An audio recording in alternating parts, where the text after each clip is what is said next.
Hello, I'm Sarah Lee, luxury travel blogger at LiveShareTravel.com, and welcome to the second of our live broadcasts on Singapore with some of my favourite bloggers.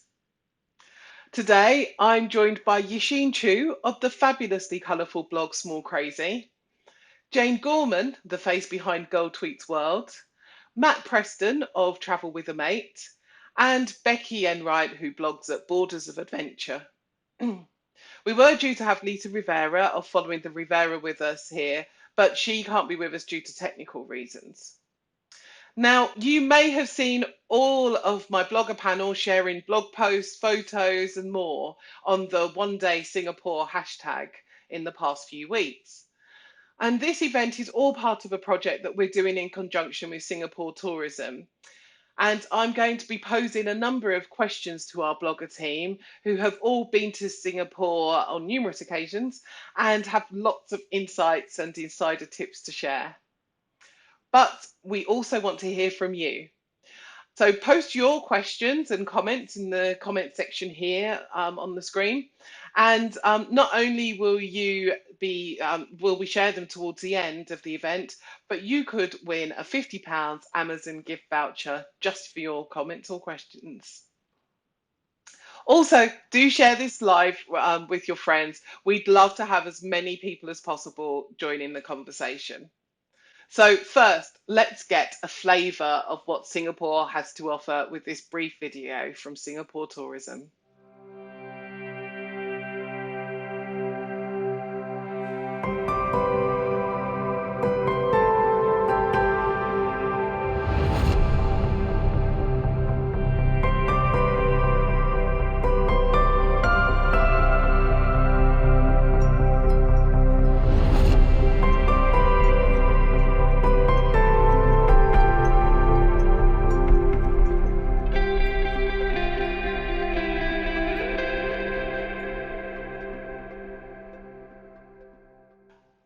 So, Singapore is slowly reopening, but I wonder, my blogger panel, what are you most looking forward to rediscovering there when you can?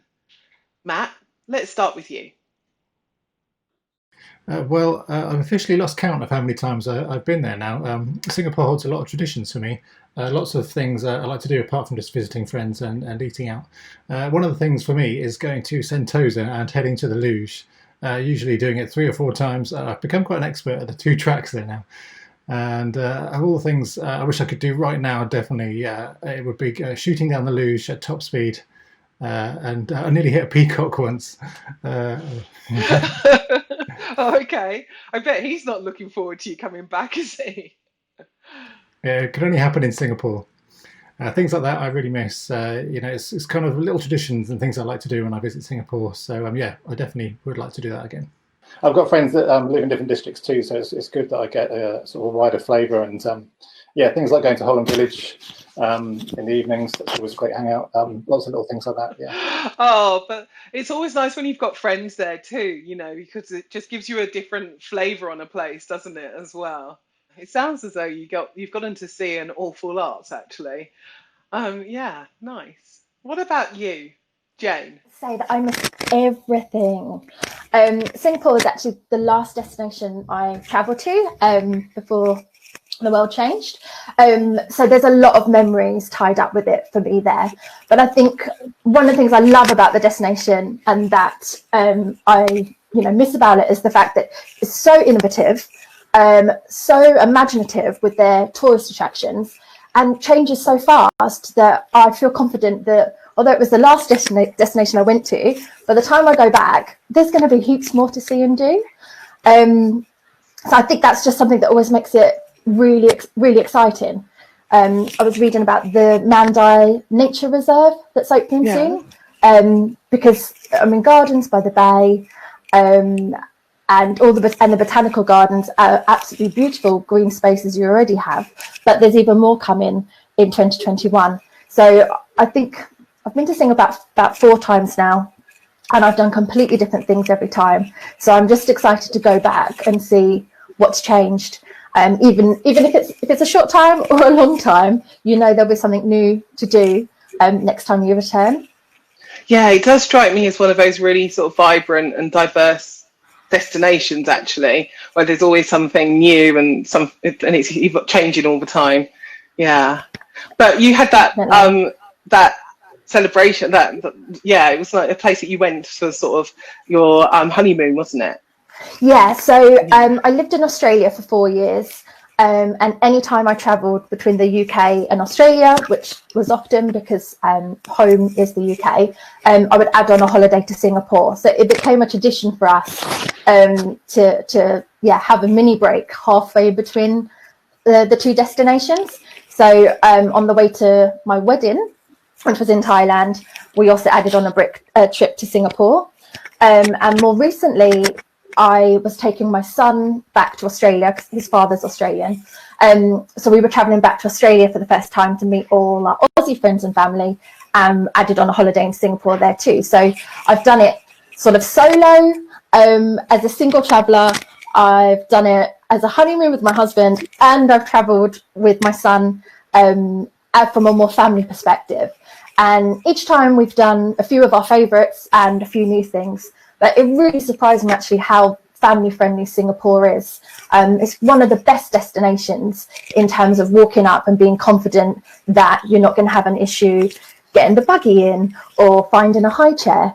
And that I noticed that a lot of residents dine out with their families, so you never feel like the odd one out having your child in a fancy restaurant. So yeah, it's a special place for me for many reasons. And like I said, because it changes so often, I look forward to going back at perhaps a different stage of my son's life, but knowing we're going to have heaps more to do. Yeah. It's good that it works for lots of different types of holidays and lots of different types of travellers, I guess, then as well. Yeah, Definitely. that's cool. And Yishyene, what about you? What I'm most looking forward to? Okay, so during the last few months of lockdown, I started collecting a lot of plants. So I really want to go back to Gardens by the Bay. I only went for the first time last year, like March last year. And back then, I think it was just like a lot of green things and some flowery things. Didn't really appreciate it. So now I feel like I need to go back and see it with my new plant eyes. You know what I mean? Because like they were just all plants to me, but now I feel like I can really appreciate like the different shapes and the different kinds of plants. So that's what I'm really looking forward to seeing. And That's also cool. That jewel thing at Changi Airport, that looks really cool. Also has a lot of plants. So yeah, those are the two things that I'm really looking forward to. Oh, also my family. Yeah, because you've got family there too, haven't you? Yeah, that'd be nice. Yeah. Oh, it's so interesting that lockdown's given you a different perspective on it as well. And now you're travelling for plant life as well as everything else. And what about you, Becki? What do you reckon? Well, I really love walkable cities, and Singapore is exactly that. What there's plenty to do in terms of nightlife and where you can go eat. There's a lot of colour and a lot of vibrancy when you're walking around, whether it's on the buildings, but also in terms of having that city-nature combination. So you're kind of almost like forced to be outside in a good way. So you're just strolling good architecture, and then there's big green parks. There's obviously the big green attractions, but also sometimes you're just walking sort of down to buildings and then that's been turned into a park. So it's very much an encouragement to be outdoors in that kind of exploration sense. So I would just go back and do the same, get lost. And like Jayne said, everything's changing. It's been a couple of years since I've been, and I know that a lot's been added and been built there. So yeah, it'd be another chance just to like walk with fresh eyes again and be there again. Yeah, that sounds good. Yeah, rediscovering it all really is key. That's cool. Yeah. And so question 2, what would be your tips for a first-time visitor to Singapore? For this, I'd like to go to Yishyene first, but I know that you've also got a video, a clips thing from your time there. So let's look at that first. Cool.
It's just, that's really great. I love all the different parts of the city that you go to, like Chinatown and in like the, you know, and then also like Marina Bay Sands and all those sort of Yeah, it was iconic mostly sites like that the you really see. popular stuff. It's nothing too special.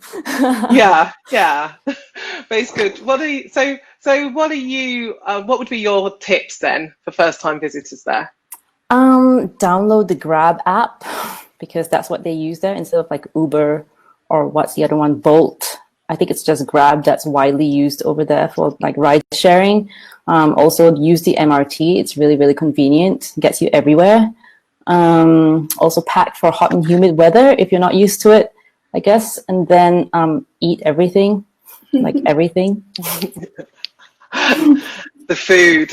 I remember the last chat we heard so much about the food. So yeah, that sounds like really sound advice. Yeah, I mean, that's what I normally spend most of my time in Singapore doing, just getting taken to lots of restaurants by my family members.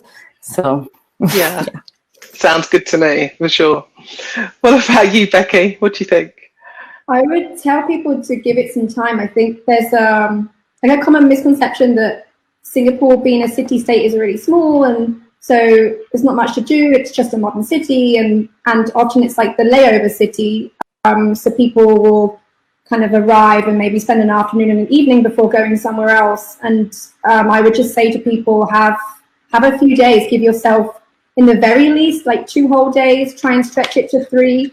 Because there's actually more to see there than you think, and you know, you'll often kind of leave disappointed that you didn't get to enjoy all of the stuff there if you're just there for an afternoon and with the different neighbourhoods and the different attractions and the nightlife and all of the things that go with it. So yeah, definitely give yourself 2 or 3 days and don't just pass through. And also I think as well that I haven't been myself, going back to the point everything changes.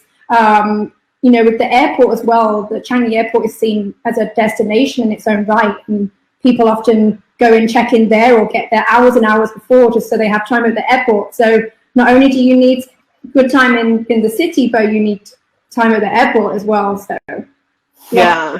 days, yeah. That's right. I've heard. Well, I've been to Changi, but didn't get to stay there very long. But yeah, I know that it is seen as a really cool destination. It's got sort of indoor gardens and all sorts, hasn't it? I remember seeing a couple of those. And yeah, I agree with you. It's often Singapore's often just seen as that stopover destination that you just happen to be in because that's where your flight's going to. But actually, there's a lot more to it. So I think you're right in mentioning that. And it's good to, if you can spend a bit of time there. And like Matt, I know you've spent a lot of time in Singapore over the years. Yeah, like you say. So what would be your tips?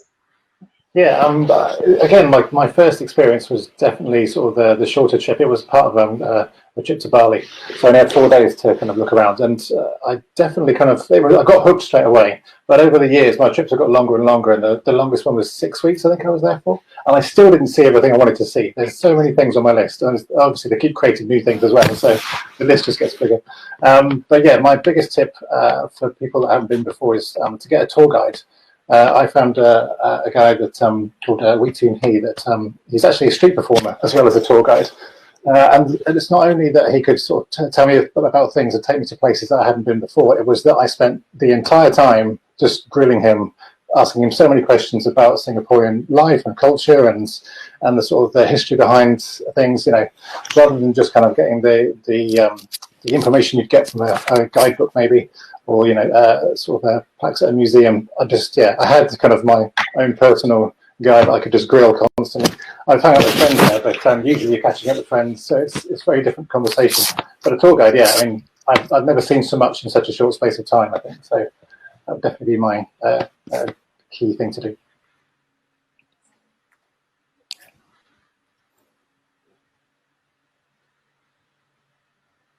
We lost it. Sarah? Hi. Who hasn't answered the question? Is it Jayne? That would be me. Yeah, I'll take over. So my tip for first timers in Singapore would just be to explore beyond the obvious. So there's so many iconic destinations, of course, please do them. Marina Bay Sands, Raffles, have your sling, Gardens by the Bay, go see the super trees.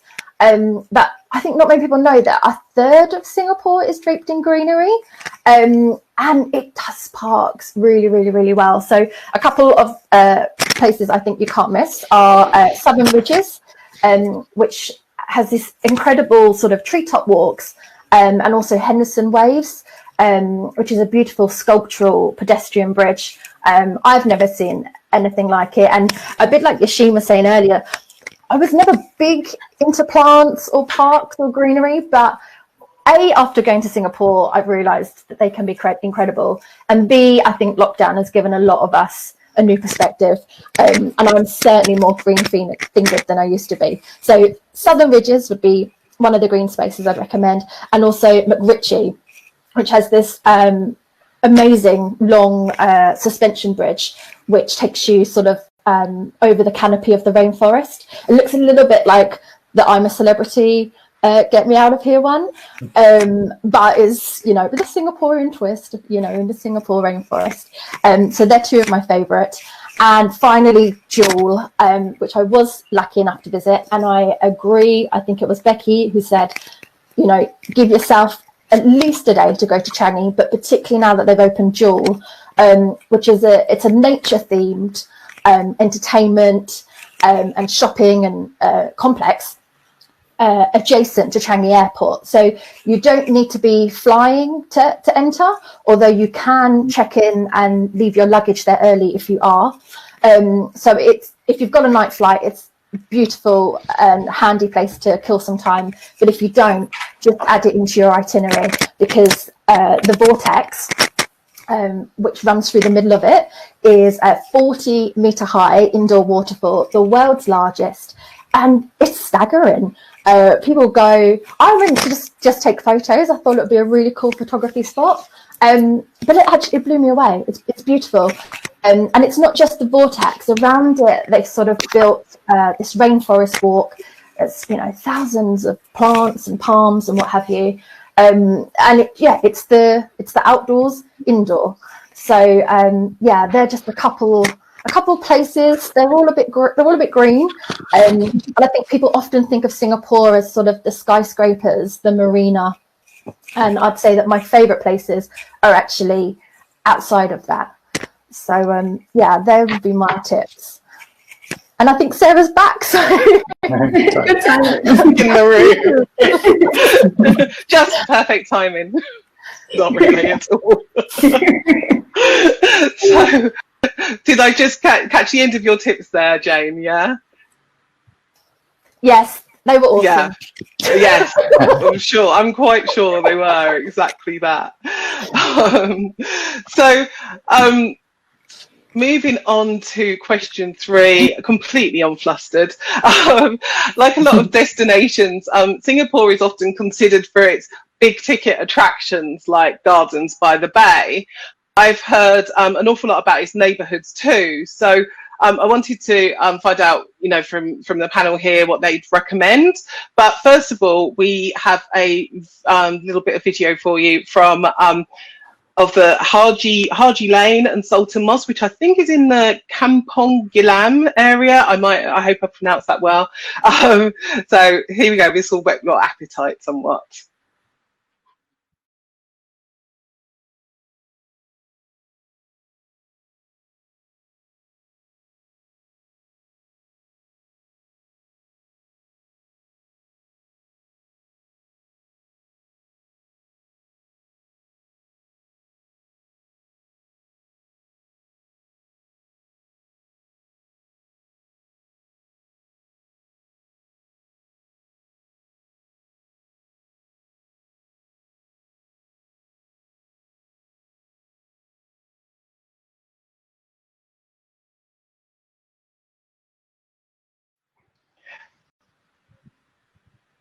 So there we go. Like I said, that was some cultural highlights from one of the neighbourhoods there in Singapore. But what are your favourite neighbourhoods? Where do you like to go and explore most of all? Let's start with you, Jayne. Oh, Sarah's on the I'm a Celebrity bridge. I mentioned in my last one. That's the McRitchie suspension bridge that I was just mentioning. It's awesome. As long as you're not scared of heights, of course. Yeah. Not something people necessarily associate with Singapore. But a really cool place to visit. But neighbourhoods. So on my last trip, we stayed in Katong, the Juchiat Katong area. And it was awesome. It's quite residential. Quite a few expats live there, but it's also got the Peranakan colourful shop houses that you might have seen pictures of in Juchiat. And so recently the area has sort of redeveloped, and you can find boutique hotels in some of the historical buildings. And it's just, I think it's really representative of the fusion of culture that you get in Singapore. So Peranakan culture itself is a mix of Indian, Malay, Chinese, and European cultures. And in these shop houses that you can see on the screen now, you can experience Peranakan way of living. You can try their dining. Even the hotel that I stayed in, Hotel Indigo, it's an international brand, but the rooms, they've tried to give a bit of a Peranakan feel. So the street art has some images of life and street food and things like that. But it's a cool neighborhood to wander around, but it was actually a really cool place to stay because there's such a huge array of restaurants. From the Peranakan culture to Katong laksa, it's very well known, but also you've got sort of like your hipster food spots. So Birds of Paradise Gelato, absolutely delicious gelato place, Asahi shops, and things like that. So I think that, like I said, that you've got the Peranakan culture, which in itself is a fusion of different cultures, but then also where the area is redeveloped and has got the boutique hotels and more international restaurants, that whole area just feels like a really cool fusion. It was a great place for us to be based on the last trip. I really enjoyed having all those different places to eat on our doorstep. Sounds really great, and not what I'd expect either. All those sorts of hipster neighbourhoods that you mentioned, and all those sorts of things, and gelato, very Italian as well. I know, really, really good gelato. Yeah, excellent. Well, that's something to note for sure. Okay, then, yeah. And Becki, how about you? So, as Jayne was mentioning, there's a lot of diversity of cultures, and all of the kind of main neighborhoods that you'll end up visiting, like on the first visit, or even when you go back second, third, and fourth time, are all kind of quite close together in a cluster where if you have a lot of time, you can walk between them. They kind of crisscross each other, which adds to that kind of cultural blend of faiths, cuisine, and everything. So I would say one of the main ones that you will visit is Chinatown. And that's where you'll find the well-known Buddha Tooth Relic Temple. You'll see all the old Chinese shop houses from the 1920s. There's Chinatown Food Street. And it's also here where you've got a lot of sort of boutique and craft shops. And then Chinatown's also really well known for coming alive at night. So it is the place to be when the sun goes down. And there's actually a place called Club Street, and that's actually full of trendy wine bars. So that's a really good neighborhood to get a mix of day and nighttime attractions. And then you had Kampong Glam, which you mentioned with the video as well, and that's known as Singapore's Muslim quarter. And so that neighborhood kind of centers itself around the well-known Arab Street, and it's very much the center of the Malay culture of Singapore. And again, there's old shop houses, there's a lot more textile stores. There's the Sultan Mosque, which is magnificent. You just walk down the street and it's right there in front of you, and it's really like lovely sight to see. And then you've got again like a lot of clothing boutiques, and here you've got like the street art, the trendy cafes, the live music bars. That's all in Haji Lane. And then close by you have Little India. So again, you know, lots of places to try the food as well. So all of these neighborhoods, you're kind of crisscrossing street food with sites, with temples, with a chance to go to restaurants in the evening. So you're pretty much like on call all the time there's always something to do. And then you have the downtown Civic Center, which is the kind of the main commercial hub of Singapore. And again, like there's green spaces there as well, like Fort Canning Park. There's the Merlion waterfront, so that famous symbol of Singapore. And then things like the City Hall and Raffles Hotel. And then also within that short distance from all of these different neighborhoods is, of course, the marina areas, which are known for Gardens by the Bay, Marina Bay Sands Hotel, the Big Wheel, and, you know, even then you can overlook the marina to another part where there's a golf course. So the marina area itself has a lot going on, as well as all of the cultural neighborhoods. But if you kind of put this into a map, it's pretty much a cluster that's all together. And of course, if you have more time, you can start venturing out towards, there's like a neighborhood nearby to the botanical gardens. And as Yishyene said, the metro system is brilliant. You don't have to just, you know, walk everywhere, even though it's lovely to do so. Everything's pretty much connected if you want to go further out as well.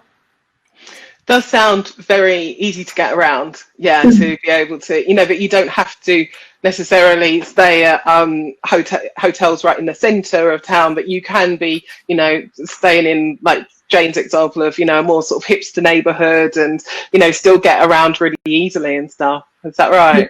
Absolutely, yeah. Yeah. And I think you'll read a lot sometimes, just that pride in the diversity of the neighborhoods and the culture that exists. And they kind of say that, you know, you don't have to walk far before you go from a Hindu temple to a mosque to then, you know, grabbing some Chinese street food to then going out for an Indian dinner. You know, everything diverse is easily accessible, and it's there, and you just cross it quickly, and it kind of blends together. And yeah, that's the special thing about it. And I think you've got a blog post on it as well, haven't you? I do. Yeah, I have a blog post to, yeah, spending 3 days in Singapore, but there's almost like a miniature neighborhood overview guide in there, so you can get a taste of which places you want to go to, like how to visit all of them, and also a kind of an itinerary of, you know, which you can go to on which day, and combine with the scenic viewpoints and the green spaces as well. Excellent. So that's one to check out later as well. Okay, Matt, what about you? I'm trying to think of places that Becki hasn't mentioned. that list just makes me kind of sit here going, I want to go there again. I want to go there too. Yeah, I mean, there's so many. I can think of other sort of places I've exercised probably and gone to meditate. I love going to the parks and things. East Coast Parkway is a good place to walk and cycle and get some exercise. I've been lucky enough to sort of spend time around the stadium area. Holland Village, like I mentioned earlier.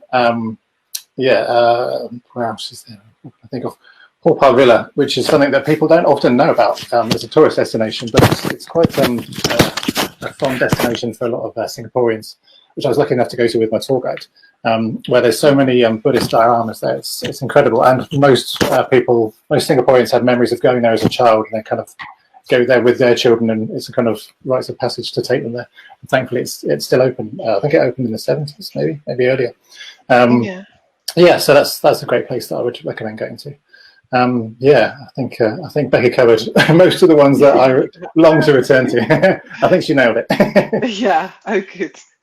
All right. And what about you, Yishyene? Because I understand you have an aunt that lives there in Singapore, and so I've got a few aunts and some cousins, like not grand cousins, like cousins from another generation, like my mom's cousins, but they're like my age, so I call them my cousins anyway. Yeah, I've been going to Singapore like many times since in my childhood, and even now whenever I go home, because I live in Malaysia. Like, well, not I. My parents live in Malaysia, so I often fly to Singapore and then go up. And then I spend a few days there, during which my family would just take me around. And like where my family lives is on the east side of the city, like between like the central area and Changi Airport. So like Bedok, I'm not sure if you know it, and Pasir Ris, it's just like very residential areas where a lot of local people live. So I've been there a lot. And I also like the Joo Chiat area that Jayne mentioned. And I think I've been to that gelato place that she talked about. It's really good. Yeah, I just love the like colorful houses. I also like Little India because it's so vibrant. There's, of course, that colorful house that everyone goes to take pictures outside of. And there's also this really big food court there. Like as Becki said, you can find all sorts of different cuisines like under one roof. And it's really, really busy and popular. So, yeah, I think like everything else has already been covered. So I will just like let you move on to the next question. If you're still there. Is Sarah frozen? Sarah? Oh. She's back. There it is. Yeah.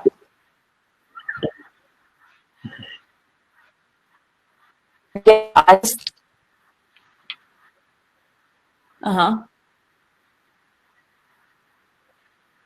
Yeah, and just like, I've hung out, most of the time I've spent in Singapore has been outside of the city, like outside of all these like popular attractions. In fact, last year, or maybe in the last 2 years, was actually my first time like going to all these like popular attractions, because before that I've never like none of us has really taken notice of these things. I guess like for people who live there, you don't exactly go to like Marina Bay Gardens all the time.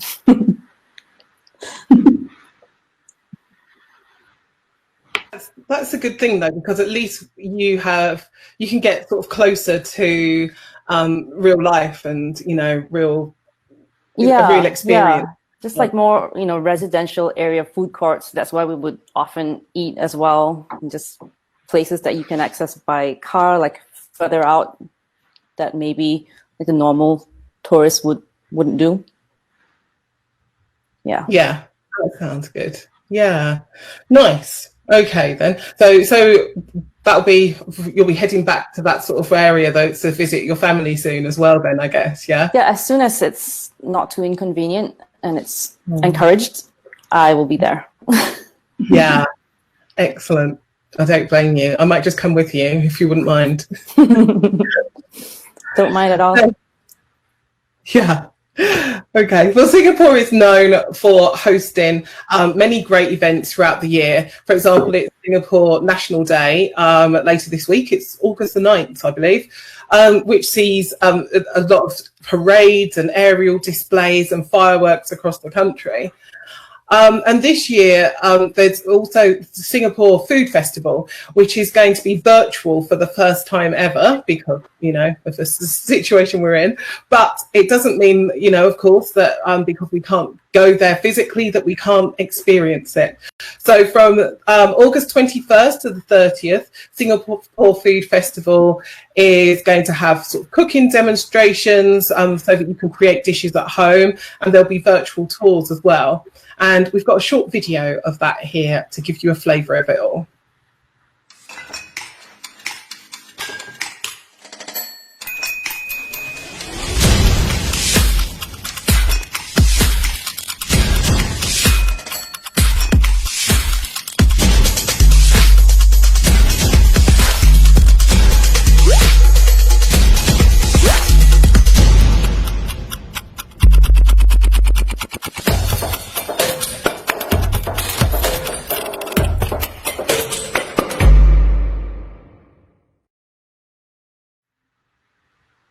I think that looks really cool. I'm quite looking forward to checking that out myself. But of all of the events that you've maybe been to yourself, or, if there's something that you want to get to in the future, what ones are topping your list? Let's go to you first, Becki. I think I would probably like to go to Singapore for New Year, I think it's a city that does light shows extremely well, probably one of the best in the world. And so I think the light shows and the lights and the fireworks would be quite a spectacular way to see New Year. I think there's also a night festival that also is more like an arts cultural festival, which is also about lights, but about arty installations. But I did come across something called the Hungry Ghost Festival, which I think has its roots in the very sort of earliest beginnings of Halloween, where it's a mourning of the dead, but there's a lot of performances and entertainment on the street because you're entertaining the wandering ghosts, and that sounds really interesting and different. Yeah, so I'd probably put the Hungry Ghost Festival on my list if it still happens. It definitely sounds quirky. Yeah, I like that kind of stuff. So, yeah. So unusual, right? Okay. Yeah. Okay, Yishyene, what about you? Chinese New Year, I guess. I'm usually in Malaysia with like my closest family celebrating Chinese New Year, but it would be nice to do it in Singapore as well with like family I haven't celebrated with for such a long time. And I imagine like there will probably be like a bigger spectacle, like more light shows, like Becki said, maybe like bigger fireworks. That'd be nice to see. That sounds good. It usually happens in January or like first half of February, so that's usually the time I would like fly into Singapore anyway. So it'd be nice to coincide a trip with the Chinese New Year, if my mom allows. Yeah. The Chinese New Year is so important as well anyway, isn't it? It's like such a big crucial day in the calendar. And the best thing is it's celebrated over 15 days, so I can always like do both. Yeah. Like both places. Yeah. Nice. Good. Okay, and Matt, how about you? A bit more mainstream. Mine is definitely the Formula One Grand Prix. I've been 5 times now, maybe 6. I'm starting to lose count. But it's the best race. I'm a big F1 fan. It's the one place where I've shaken hands with my hero, Jenson Button, back in the day. I've seen, a few drivers up close. I've been in the pits 3 times, thankfully. I've had so many kind of magical F1 experiences, and they're all there. And it's a night race, so that the whole city comes alive. It consumes the city because it's right in the centre, so everybody takes notice. It's just an amazing party, and I've been to other races around the world, and nothing comes close to the Singapore Grand Prix. So I will be going back. That is for sure. Yeah, I've heard about that. I've heard it's even if you're not into racing, you know, Formula One, but it's really cool anyway, isn't it? Just the spectacle and stuff. Yes, most circuits are usually in the outskirts of a city or miles away from cities. So to have it right in the centre and at night, Singapore kind of comes alive at night anyway. You know, everybody's out eating and drinking, and there's so much to do. So to have something that's so kind of epic happening, it's a real festival feel around the whole city. Every bar does something special. Every restaurant will do something special. You know, it's quite unlike anything else I've done as a kind of festival experience. Excellent. And how about you, Jayne? What festivals take your fancy? I just knew Matt was going to say the F1, so I was waiting for him to talk about that. I agree with Becki as well. I would love to do New Year's, because if the free nightly shows at Gardens by the Bay and Marina Bay Sands are anything to go by, New Year's must be awesome, because just on a regular night, the illuminations around the marina are pretty spectacular. So yeah, I would love to see the fireworks and the lasers and whatever goes on in Singapore on New Year's Eve. I've also had a look at the schedule for the virtual food festival, and I put some big asterisks against a couple of things. One is that they're doing a virtual food tour of Katong and Juchiat, the neighbourhood that I stayed in and raved about earlier. And it looks like they're going to explore a few of my favourite places, but also quite a few sort of Singapore secrets. There's a few names on there I haven't heard of. So it just means that I could up my list of restaurants to go to when I return. And another one that sounds awesome, let me get it, is the Donut Masterclass. Yeah, which is basically a virtual masterclass with a Michelin star chef Dave Pint, I hope I said his name right, and award-winning pastry chef Teresa Tan, and take them through the process of making their highly sought-after donuts from Burnt Ends Bakery. And they've come up with a special flavour just for the Singapore Food Festival called the Milo Dinosaur Donut. I don't know what that tastes like, but I hope I can play along and make it at home because it sounds good. So yeah, I'll definitely tune in for those two when the virtual festival happens. It's 21st to the 30th of August. So Yeah. I mean, mine probably won't be as good as the real thing. I know I'm not a good cook, but I'll try because I love donuts. Yeah. I was going to be a bit more sort of pious and go for the fancy salad making masterclass. There was maybe I've set myself up for a fail. Oh wow! I've got a sweet tooth. So as soon as I saw donut masterclass, I was like, I'm in. Look, you can see there's like an giant asterisk on my page. Yeah, you're not even messing about. You're going straight in there for the donuts. Yeah. I don't blame you for 1 minute. Yeah, excellent. Okay, then. And whilst we're on the subject of food, then, we had a lot more discussion actually in the previous live, which is still here on our Facebook page and also on the Captivate YouTube channel that you can watch it back. But we had a lot of discussion about food in the last one, and so first of all, let's take a look at Singapore's street food scene in this video.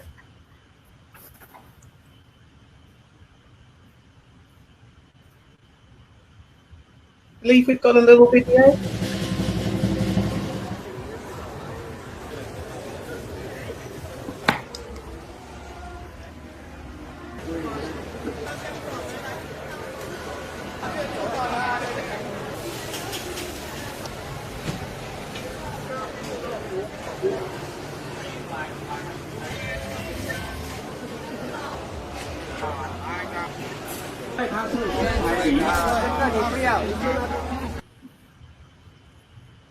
So there's just so much there that looks good, just on the street food scene and Chinatown and so on. But I also know that there are lots and lots of great restaurants. People were so passionate about the food last time. And I just want to know from you guys, what is your sort of favourite dish that you've had in Singapore, or any restaurants that you might recommend? Let's start with, how about you, Matt? Dishes I'd recommend. Bee hoon is quite a staple diet thing for Singaporeans, but it's known as Singapore noodles everywhere else in the world. But if you're a local, it's usually bee hoon. It's one of my favourites. Again, another tradition where eating out in the hawker centres, especially Lau Pa Sat and Chomp Chomp in Serangoon as well, is one of my favourites. It always it's one of those things that just reminds me of being back in Singapore. So even now, I think I had Singapore noodles 3 days ago, and it's usually it's like a regular weekly thing for me to have something like that. But restaurant-wise, there's one which I had to Google the name of because it's actually it's a kind of coffee shop by day. It's in Chong Bahru, and by day it's a coffee shop, and by night you go in through the back door and it's a tiny little Japanese restaurant. And I had to Google the name because at the time I was kind of taken there with my tour guide and I had no idea where I was going, or it was dark, and we were kind of heading to this back door with one kind of little sign outside that kind of made you realise something was in there of interest. And it's this amazing little Japanese restaurant, sort of yakitori style, and it was just fantastic. It's called Bincho at Hoibi, I think it is. So yeah, that's definitely a recommendation. The coffee shop's been there for 70 years, I think. So it really is a traditional coffee shop by day, and it's such a different experience by night. So that's my recommendation. Yeah, that sounds really cool. Some of those are the best finds, aren't they? Those that are just kind of a little hidden away and stuff. They're just like have some of the best food or really cool, quirky atmosphere or something. There's a real trend at the moment, I think, for sort of small hidden restaurants and bars, it makes it more exclusive, I guess, and it kind of adds to the ambience of it all. It feels like more of a special treat because you're going somewhere that only maybe a few people can even fit inside. Yeah, that's cool. And Jayne, what about you?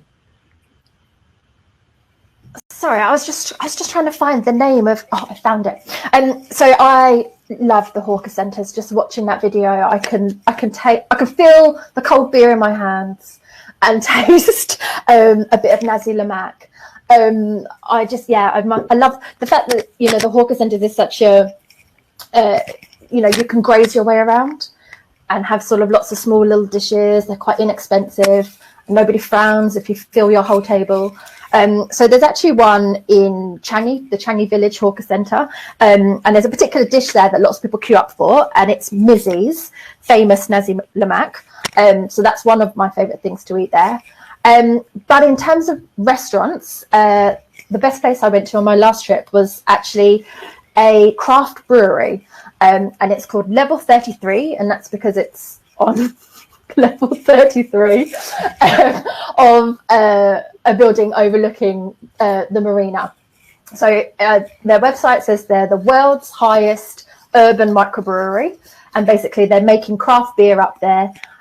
They've got an incredible rooftop terrace overlooking the marina that you can enjoy your cold beer on, and also a really nice menu that pairs well with the beer. So I can't remember how I think that might have been someone on Twitter put me onto that place, and yeah, it's beautiful because you've got your food, you've got your craft beer, but you've also got really beautiful views of Singapore. Yeah, sounds good. I love a place with a view as well. We've got great food. There we go. There it is. So I've got more pictures because you can actually get a view of Marina Bay Sands from there as well. So it's a good place of an evening to watch the laser and light show. And also just to get photos, because I think lots of people go to the bar that's at the top of Marina Bay Sands. But of course, if you're in one of the most iconic buildings in Singapore, you don't get to photograph it, if that makes sense. So yeah. I find it, I prefer to go somewhere else that you can get, that iconic view of the skyline. And yes, and get a good beer at the same time. Like it's a win-win. Yeah, absolutely. I'm with you. That's great. So, Yishyene, how about you? Oh, I have many, but recently a friend of mine took me to this place just in Joo Chiat. It's called Rumah Bebe. It's really well known for Peranakan or Nyonya cuisine, and it's in one of these heritage buildings. It's like a family-run little shop. It's the front of the shop is a shop. So they sell like jewelry and all sorts of like random things. They have like a few bakery items, so like Peranakan desserts and pastries. But then if you go further back, there's like a door, and then behind that door, there's like 2 dining tables, and that's where they serve Peranakan food. The whole place is really colorful. It's really like eccentric looking, and it has really, really good food. So I would definitely recommend that. It's really close to the gelato place that Jayne mentioned as well. So yeah. I think on the same street, in fact.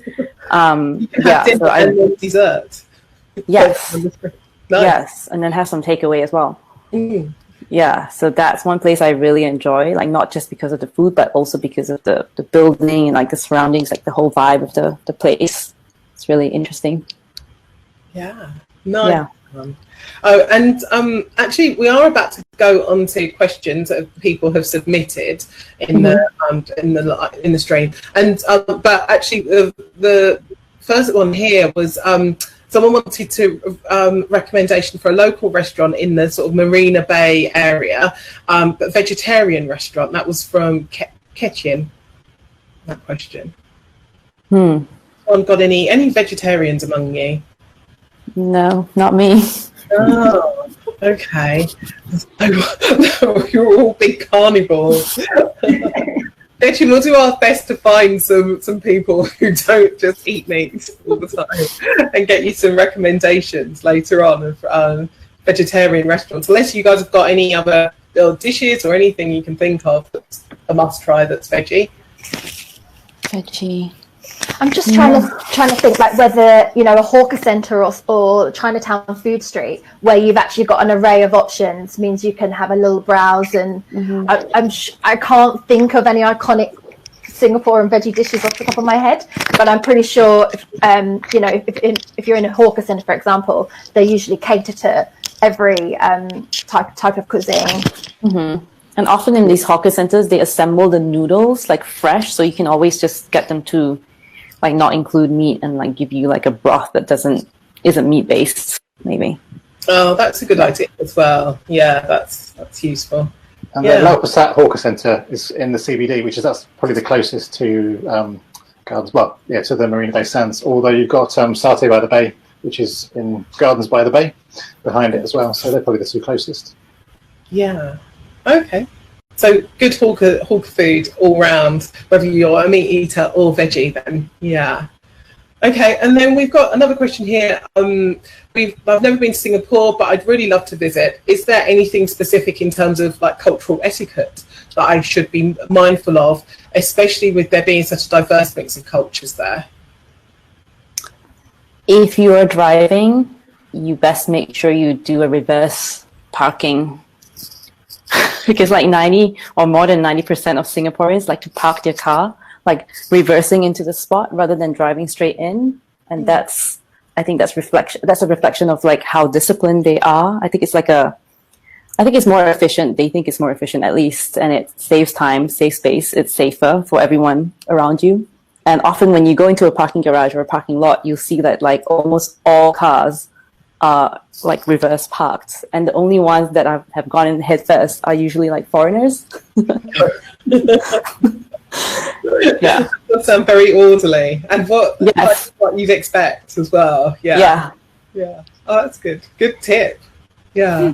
And I would add that because there's everything from Hindu temples and mosques and all of these places of faith, to be mindful of the dress code in those places, to cover up and to always have a shawl with you or a shirt, or just to make sure you're following those cultural guidelines, because you will be, you might be walking for an hour or two, looking at architecture, going for lunch, having a drink, but then 5 minutes around the corner is one of these faith attractions, and you want to go inside, so just make sure you're always carrying some kind of covering to go into places of worship. Yeah, that's always a good idea. Yeah, wherever you are, I think. But I think pretty much. But like we say as well, there's so many different cultures, and you don't want to offend anybody, do you? So it's always best to be mindful of those different things. Yeah, and having just that something handy. Anyone else got any tips on that side of things? No? Okay. Jayne, I've got a question specifically for you. You mentioned that Singapore is really imaginative. What would you say is the most imaginative or innovative attraction that you've come across there? Or people? I mean, it's got to be those super trees at Gardens by the Bay. Yeah. they look like something from an Avatar movie. So they're man-made, solar-powered. I don't know the exact measurements, but very big trees. And at night they come alive. There's a nightly light and sound show, and it's just it's like Avatar, Narnia, all your creative dreams. So there's an observation point on the tallest one. So it's a really good place to go up and get some views of Singapore. There's also, I believe, a bar up there. So a good place to get refreshments. And you can do a bit of a canopy walk between the two. But yeah, that whole section, the Super Tree Grove at Gardens by the Bay, is free to enter. So it's a great place to just go wander around and be blown away by creativity. I think Jewel, the rain vortex that I mentioned earlier, is absolutely staggering. Like, it looks incredible in photos. In real life, it just genuinely blow you away. And also in terms of indoor waterfalls, there's a fantastic one at Gardens by the Bay as well, which was the world's tallest indoor waterfall until Jewel came along and Singapore, upped their own game and built the new tallest indoor waterfall. So do that. Yeah, I think they're two things that immediately come to mind. Oh, there we go. So yeah. So it's cool. They have got some very interesting attractions in that respect, haven't they? It's quite just really unusual, and I love also the fact that it's like technology mixing with like gardens and green spaces and things like that. So yeah, it's really interesting. Yeah, definitely. I can recommend the Art Science Museum as well at Marina Bay Sands. It's the lotus leaf kind of looking thing. Oh yeah. And every day I've been in there maybe 4 times now. I think you featured some clips earlier. They have amazing sort of art and light shows inside there. They used to have a Harry Potter show in there. They had a Titanic one in there. Different exhibitions. Every time I've been there, it's worth checking out. It's sort of well priced, I think. And it was free, at least when I visited the Barrage, which is Marina Bay used to be connected to the sea. I even did a junk boat tour out of Kettle Pier back before it turned into a restaurant. And I think it was around 2006 they decided they needed basically more fresh water, so they created the Barrage, basically dammed off the Marina Bay area and desalinated the entire Marina Bay. So it's now a freshwater reservoir. And the Barrage actually has a museum. I think it is free, and it's an amazing museum. It tells you all about how the process of building it, what it does, and a little known fact about Gardens by the Bay is that one of the trees is actually, I think it's a heating ventilation for an underground power station, and the power station runs on clippings from all of the trees from all of the parks. So all the clippings that are taken from the trees are taken to somewhere underneath Gardens by the Bay. And it's a sort of a very green, very pioneering kind of power station that not many people know about. So if you want to geek out, go to the Barrage for a free tour. Plus, you get great views of Gardens by the Bay and Marina Bay Sands from outside of the CBD. So it's right at the edge of sort of the Gardens by the Bay area. That's really interesting. I had no idea it was just so much to it as well. Yeah, you guys have got so many great tips based on all of your experiences there. Thank you so much for sharing. We're running right out of time now. But it's been really fun and fascinating chatting to you all and getting your take on Singapore. I'm really hungry personally myself to discover its culture and definitely all of that food that you've mentioned too. You can find out a lot more about Singapore in the blog posts that our bloggers here have mentioned. I think you've even got some others on your sites as well that we haven't had time to mention here, so do check them out. Plus, you can check that you can visit the Singapore tourism website, which is visitsingapore.com. And do follow along this month as our bloggers share more of their insights about the country on the hashtag #OneDaySingapore. In the meantime, stay safe and don't forget to check out the Singapore Food Festival online from August 21st. We've got a few more pictures here just to, it's as if you're not hungry enough from all of this. Yeah, here's some more of the food and so on from the food festival. Bye-bye.